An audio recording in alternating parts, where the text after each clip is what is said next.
और तमाम आप मेरी बाईं ओर जो लोग खड़े हैं,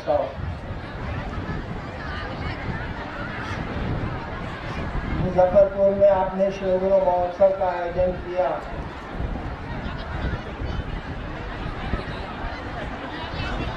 और इस आयोजन में मुझको शामिल होने का सौभाग्य मिला। एक बात मैं पहले आपसे कहूं, आप जहां हैं वहीं से बैठ के सुनिए। आपको जहां जगह मिलती है वहीं बैठ के सुनिए। मैं देख रहा हूं दूर दराज लोग बैठे हैं और चुपचाप सुन रहे हैं। चेहरा कोई महत्वपूर्ण नहीं होता है, बातें महत्वपूर्ण होती हैं। कोई चेहरा महत्वपूर्ण इस धरती पर नहीं हुआ है। बातें आपको महान बनाती हैं, विचार आपको महान बनाते हैं। जिन बातों को सुनेंगे आप, उनसे आपके जीवन में परिवर्तन आता है। चेहरे से कोई परिवर्तन नहीं आता। इसलिए आपको जहां जगह मिलती है इत्मीनान से बैठ जाइए और सुनिए। हम लोग भी विद्यार्थी थे तो सुनने जाता है, शहर घूमा जा सकता है, लेकिन अगर आध्यात्म की बातें आपको सुनना है, अगर आध्यात्मिक बात आपको सुननी है तो आपको चुपचाप बैठना चाहिए और शोर नहीं करना चाहिए।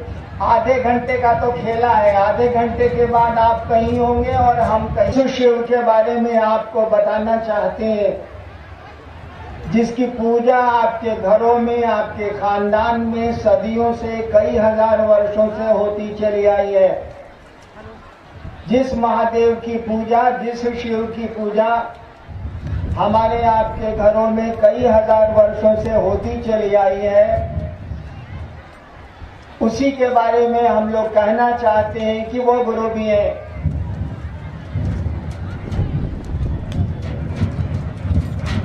और उस शिव को, उस महादेव को बड़ी आसानी से अपना गुरु बनाया जा सकता है।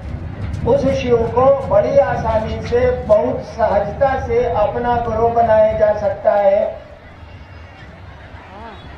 क्योंकि कोई भी संबंध हमारा आपका बनता है हमारे आपके मन से। भाई और बहुत लोग शोर कर रहे हैं, आप लोग ठीक है।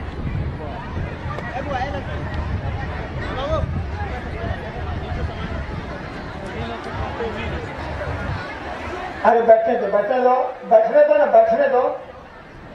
बैठिए, आप लोग बैठिए। लॉक है। हाँ सर, लॉक है। बराबर तो नहीं है इसलिए ना। शिष्य के शिष्य थे।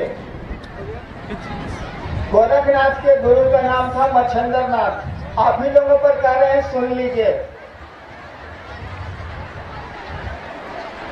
महादेव के शिष्य थे मत्स्येंद्रनाथ, उनके शिष्य थे गोरक्षनाथ। पुकारू नाम था मच्छंदरनाथ और गोरक्षनाथ का पुकारू नाम था गोरखनाथ।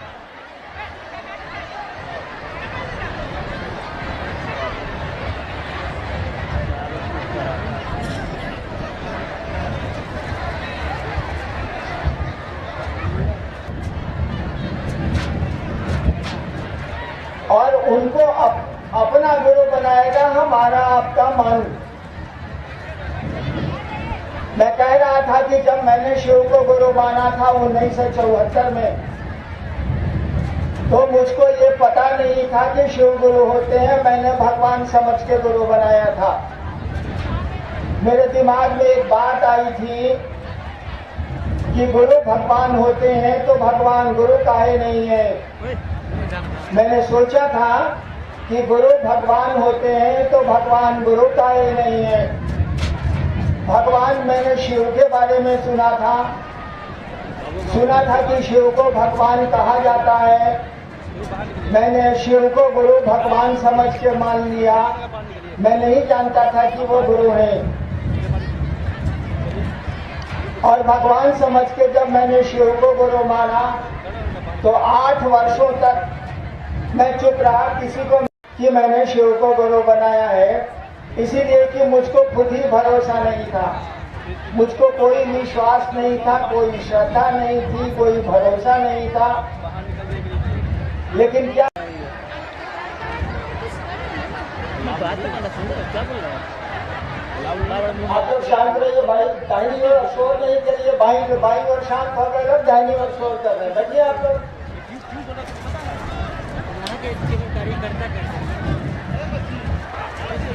तो मुझको खुद ही भरोसा नहीं था और मैंने शिव को अपना गुरु बनाया था भगवान समझ के। काम के लिए, बहुत छोटे से काम के लिए, और वो चमत्कार सीखने के लिए मैंने शिव को गुरु बनाया था। वो जादू टोना जो होता है ना, वो सीखने के लिए मैंने शिव को गुरु बनाया था। 8 वर्ष हो गए शिव को गुरु बनाने के। 8 वर्षों के बाद मुझको लगा कि ये गुरु है, गुरु का काम करते हैं। और इसी बीच में मैं सरकार में डिप्टी कलेक्टर बच्चा था तो स्कूल जाता था और वहीं श्मशान भी जाता था। वहाँ जिला स्कूल सहरसा में मैं पढ़ता था, तो स्कूल में पढ़ता था और रात में श्मशान जाता था। वहीं बगल के जिले में जब मैं मजिस्ट्रेट होके गया 1982 में, 1982 में, तो वहाँ के लोगों से जब मैंने कहा कि भैया अभी भी आप लोग मसान साध रहे हैं क्या, तो लोगों ने मुझसे कहा हाँ अभी भी हम लोग मसान साध रहे हैं, श्मशान जाते हैं। मैंने कहा कि आप शिव को गुरु बनाइए। तो उन लोगों ने मुझसे कहा कि हमको पहले से मालूम है कि शिव गुरु है। मुझको आश्चर्य हुआ कि हम ही को नहीं मालूम है कि शिव गुरु है, इसको कैसे मालूम है कि शिव गुरु है। उन लोगों ने मुझको बताया कि किताब में लिखा हुआ है, ग्रंथों में लिखा हुआ है, शास्त्रों में लिखा हुआ है। तब मैंने जाना कि शिव गुरु है, ये लोग जानते हैं, मैं ही नहीं जानता था। शिव को गुरु मानने के 8 साल के बाद मैंने जाना कि दुनिया जानती है कि शिव गुरु है, और मैंने शिव को गुरु बनाया। मैं ही नहीं जानता था कि शिव गुरु है, मैंने तो भगवान समझ के उनको अपना गुरु बनाया था। और तब मैंने कहना शुरू किया कि उस शिव को अपना गुरु बनाओ। आज तो ये भीड़ बता रही है, हर जगह भीड़ बताती है कि शिव गुरु हैं और लोगों का शिव गुरु से जुड़ाव है। यही नहीं, यूपी में, राजस्थान में, कई जगहों में शिव गुरु महोत्सव में मैं जाता हूँ, लोग कार्यक्रम करते हैं, लोगों की भीड़ बता देती है कि शिव गुरु हैं। बताइए, मैं 32 साल सरकार की नौकरी में रहा, कहीं तब भी देखिए वह गुरु शिव गुरु है और उसको गुरु मानने पर परिणाम है, रिजल्ट है, नतीजा है, तभी तो इतने लोग शिव को गुरु मानते। हम लोगों ने तो बहुत प्रयास नहीं किए, हम लोगों ने तो बहुत कोशिश नहीं की, तब भी इतने लोग शिव को गुरु मानते हैं। यह नतीजा बता रहा है, तब वो चलते हैं, तब वो शिव गुरु की चर्चा करते हैं, उनसे दया मांगते हैं, उनको प्रणाम करने की कोशिश करते हैं।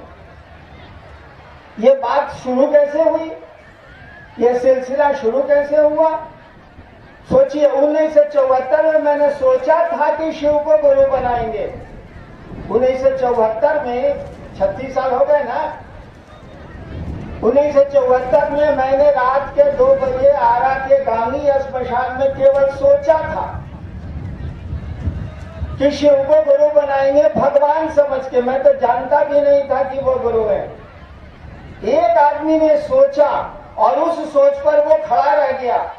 आज देखिए कितने लोगों ने शिव को गुरु बनाया है। मैं वही कहता हूं, आप सोच भी नहीं सकते हैं कि शिव आपके गुरु हैं। ये सोचने में आपका क्या लगता है भाई साहब? मैंने सोचा तो आज करोड़ों लोग शिव को गुरु मानते हैं। केवल सोचा ही था ना कि शिव मेरे गुरु है, और इस सोच पर मैं खड़ा रह गया। आप सोच भी नहीं सकते हैं कि शिव गुरु है मेरे। क्या लगता है उसे? उसी को गुरु बनाना है। और ये बात बड़ी पुरानी है, हम लोग कोई नई बात नहीं कर रहे हैं। हम लोग ऐसा कुछ नहीं कर रहे हैं कि कुछ जानते हैं। मेरे पिताजी डायरेक्टर थे बिहार सरकार में शिक्षा विभाग के, उन्होंने शिव को गुरु नहीं माना। मेरे पिता, मैं कहता रह गया कि शिव को गुरु बनाइए, वो एक ही बात कहते थे कि आपके पैदा होने के पहले से हमको मालूम है कि शिव गुरु है। मैं आपके कहने से शिव को गुरु क्यों बनाऊं? यानी लोगों को पता है कि शिव गुरु है। मेरे पिता कहते थे कि आपके पैदा होने के पहले से हमको पता है कि महादेव गुरु है, आपके कहने से हम महादेव को गुरु बना लें। और नहीं माने, वो दुनिया से चले गए, नहीं माने। यानी लोगों को पहले से पता है कि शिव गुरु है। हमने कहा ये सोचने में कि हे महादेव आप मेरे गुरु हैं, हम पर दया कर दीजिए। इस विचार में, इस सोच में हमारा क्या क्या खर्च होता है बताइए तो जरा। कहीं भी बैठ के अगर सोचते हैं आप कि हे शिव आप मेरे गुरु हैं, हे महादेव आप मेरे गुरु हैं, हम पर दया कर दीजिए, इससे आपका बिगड़ता क्या है, आपका इसमें खर्च क्या होता है? और इस काम को करिएगा ना तो नतीजे बता देंगे, परिणाम बता देगा कि इससे लाभ क्या है। वो गुरु है। हमारी किताबों ने, हमारे साधुओं ने, हमारे बुजुर्गों ने, हमारे शास्त्रों ने गलत नहीं कहा है, वो गुरु है। लेकिन उसको गुरु मानने का सिलसिला ही नहीं शुरू हुआ, उसको गुरु मानने की परंपरा ही नहीं शुरू हुई, किसी ने शुरू ही नहीं की इस बात को, इस सिलसिले को किसी ने शुरू ही नहीं किया। और गुरु मानने में कुछ लगता नहीं है, मात्र हमारी आपकी सोच एक ही अंतर आता है, सोच से हटिएगा मत।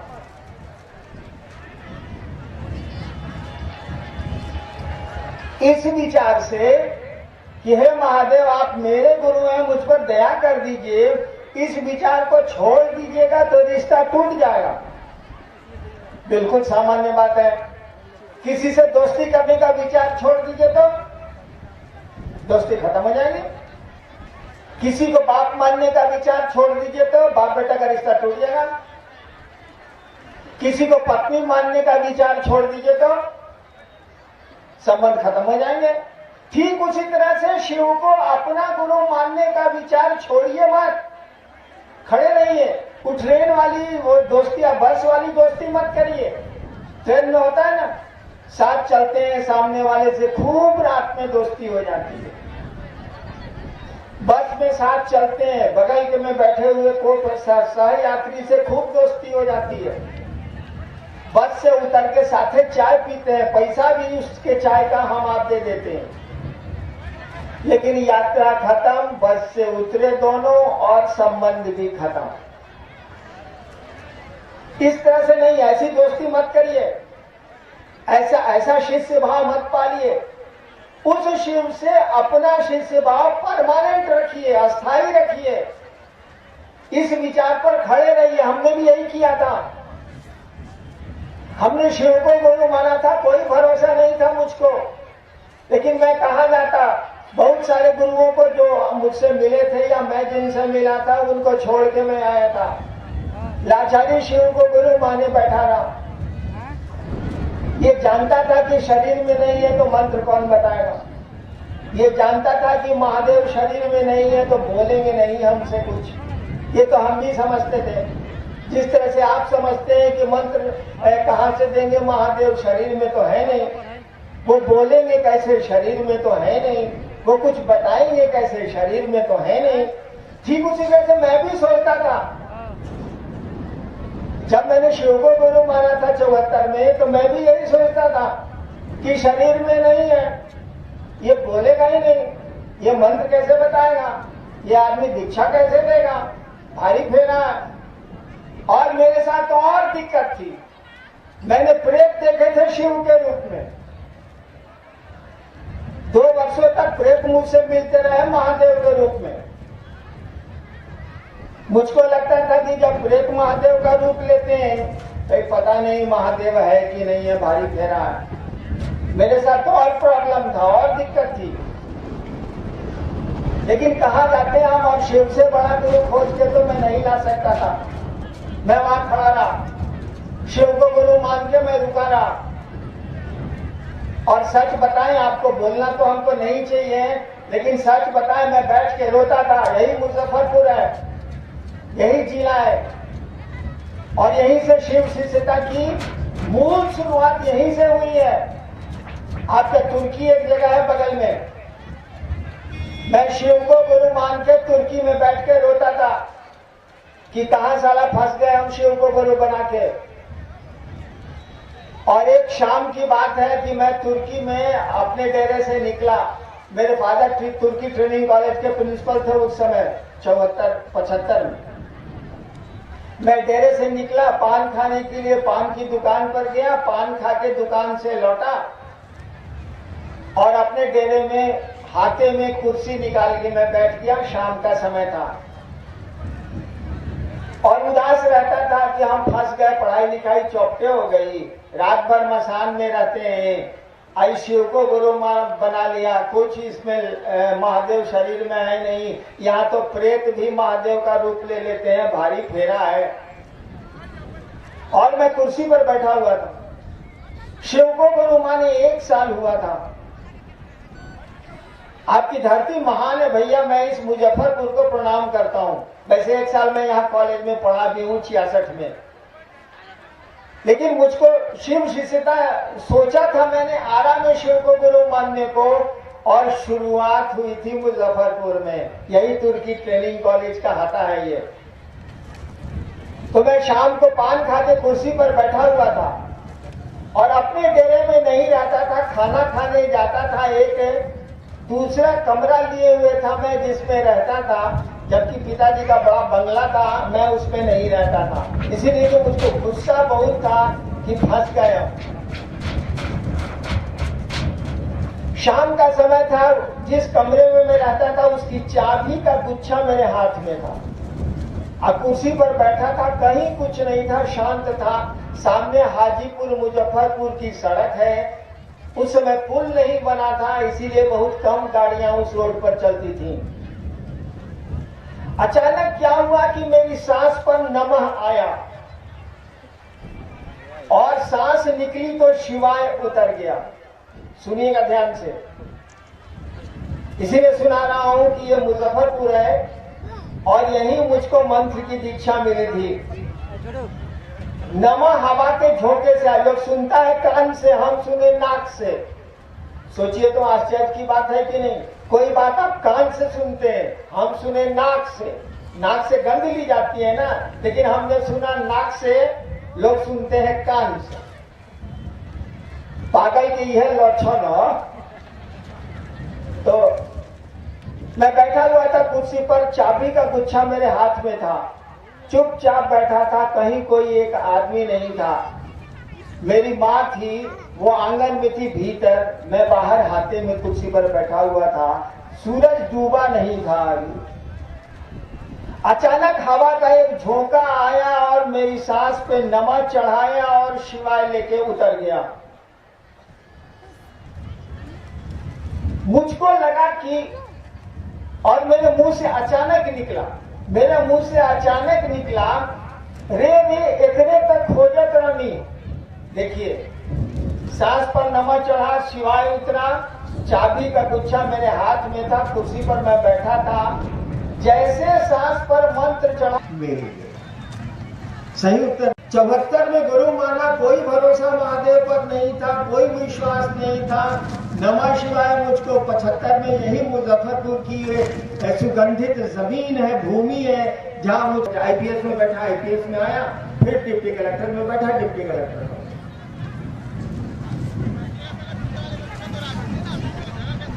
नमः शिवाय करते करते करते शिवाय का तो प्रभाव है, ऐसा नहीं है कि नमः शिवाय का प्रभाव नहीं है, लेकिन असली प्रभाव गुरु की दया का है। सचमुच का प्रभाव मंत्र तो उसको उसका साथ देते हैं, फॉलो करते हैं। असली परिणाम आपका आपके गुरु से संबंध का है, सानिध्य का। अभी मैं राजस्थान में था, जयपुर में शिव गुरु महोदय होटल में मिलने आए थे लोग। कहा कि सर आशीर्वाद दीजिए कि महादेव के काम। अब 15 मिनट 20 मिनट तक हम रामेश्वर मंडल जी से कहते रहे। हमने मंडल सर से कहा कि सर ये बोला क्या, आखिर ये बोला क्या, ये महादेव में हमने यही सोचा कि बहुत लोग बिना सोचे समझे के काम आ सके। कितनी बड़ी बात ये बोल गया। महादेव है तो दूसरा महादेव कहां से खोजने की जरूरत है, ये महादेव है। आज तक तो शिव हम लोगों के काम आते रहे हैं, खानदान से आते रहे हैं। ये आदमी यह बोल रहा है कि सर आशीर्वाद दीजिए कि हम लोग शिव के काम आ सके। हम कहा कि साला पागल हो गया क्या? ये बोला कैसे ही बात को? हे महादेव मुझ पर दया करिए कि हम आपके काम आ सके। अगर ये कोई दिल से बोलता है तो सारा वह महादेव है, दूसरे महादेव कहाँ खोज रहे हैं भाई साहब? कितनी बड़ी बात बोल गया वो आदमी हमको, मैं आश्चर्यचकित रह गया। अभी जयपुर की घटना है ये। उसने क्या सोच के हमको बोला कि सर। दूसरा हम लोगों ने कहा कि शिव गुरु की चर्चा दूसरों से करिए। शिव गुरु है ये लोगों को समझाइए, उनको शिव गुरु का शिष्य बनने के लिए प्रेरित करिए। तीसरा हम लोगों ने कहा कि अपने गुरु शिव को प्रणाम करिए, शिव को प्रणाम करने की कोशिश करिए, बोल के करने की जरूरत नहीं है, मन ही मन प्रणाम करिए उसको। ये 3 काम कुछ नहीं है, 3 सूत्र कुछ नहीं है। हमारे आपके विचार की आमी नटराजर चेला, मैं शिव का शिष्य हूँ, इस विचार पर कायम रखने के 3 साधन हैं, 3 काम हैं जो हमको आपको उस विचार पर खड़ा रखते हैं। तो शिव को गुरु मानने में कुछ नहीं लगता है, कहीं कोई रोक नहीं है, कुछ नहीं है, केवल एक सोच है कि हम महादेव को गुरु माने हैं, शिव मेरे गुरु हैं, हे महादेव आप मेरे गुरु हैं, मुझ पर दया करिए, और तो कुछ इसमें लगता नहीं है। और इसी विचार पर कायम रखने के लिए 3 सूत्र दिए गए हैं, 3 काम दिए गए हैं। दया मांगना है, अपने गुरु की चर्चा करनी है और अपने गुरु को प्रणाम करने की कोशिश करनी है। आइए देखते हैं कुछ सवाल भी आए हैं क्या, तो कोशिश कर। अच्छा, सवाल के जवाब हम देता नहीं, पहले हमारे सवाल के जवाब दे लो नहीं। अभी थोड़ा देर पहले आप लोग कैसे कर रहे थे? देखिए हम 15-16 साल मसान में रहे हैं, मेरी बोली है खराब। कैसे कर रहे थे अभी आप लोग? अभी तो एकदम साधु के जैसा बैठे हैं, एकदम साधु मात हो गया है आपके सामने। हम कह रहे थे उसी समय जब आप लोग हल्ला कर रहे थे। एक महादेव का चेला हुआ है मच्छंदर नाथ, पुकारू नाम है मच्छंदर न है, और उससे बड़ा कोई गृहस्थ भी नहीं है।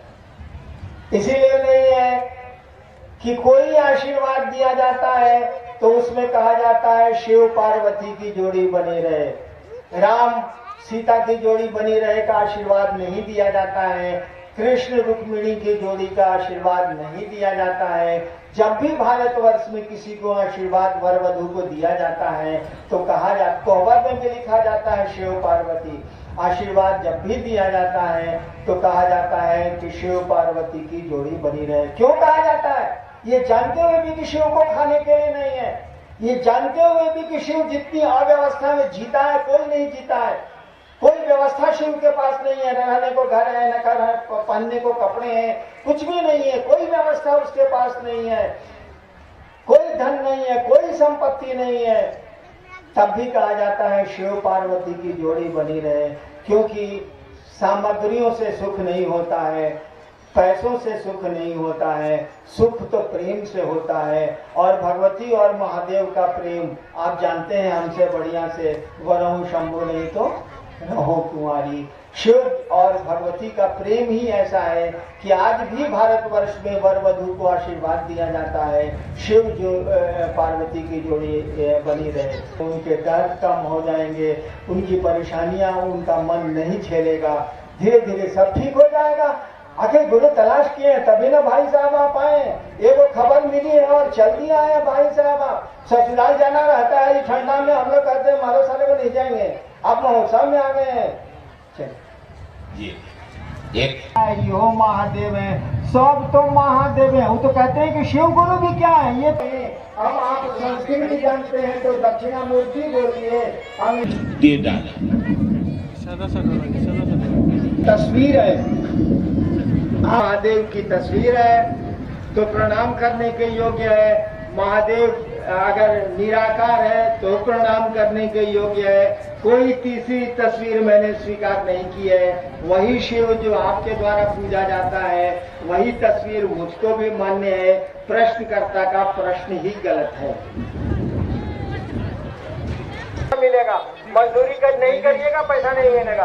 आप कोई काम करिए मेहनताना मिलेगा, काम नहीं करिएगा मेहनताना नहीं मिलेगा।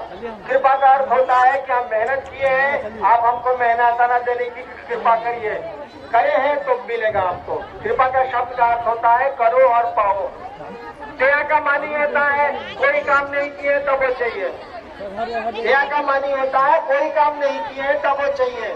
कानूनन हार गए हैं हम, तब भी महामहिम राष्ट्रपति से दया मांगेंगे और दया मिलती है। कानूनन हार गए हैं, माननीय सर्वोच्च न्यायालय ने हमको सजा दे दी है, तब भी हम राष्ट्रपति के यहाँ जाएंगे। क्या लेके जाएंगे? दया की मांग लेके जाएंगे, मर्सी अपील लेके जाएंगे। भारतीय सभा आपने बुलाया और मुझको आने का सौभाग्य मिला, बड़ी प्रसन्नता हुई मुजफ्फरपुर आके। ये तो मेरा, बैठिए आप लोग आए। भाई में कहे आ गया, भाई इतना जल्दी भाई में कहे आ जाते हैं आप लोग। ये मुजफ्फरपुर का शिव गुरु महोत्सव, आप आए, परेशानियों में आए, आपको असुविधाएं हुई। मैं महादेव का चेला आपको क्या दे सकता हूँ, फक्कड़ का चेला फक्कड़ होता है। मैं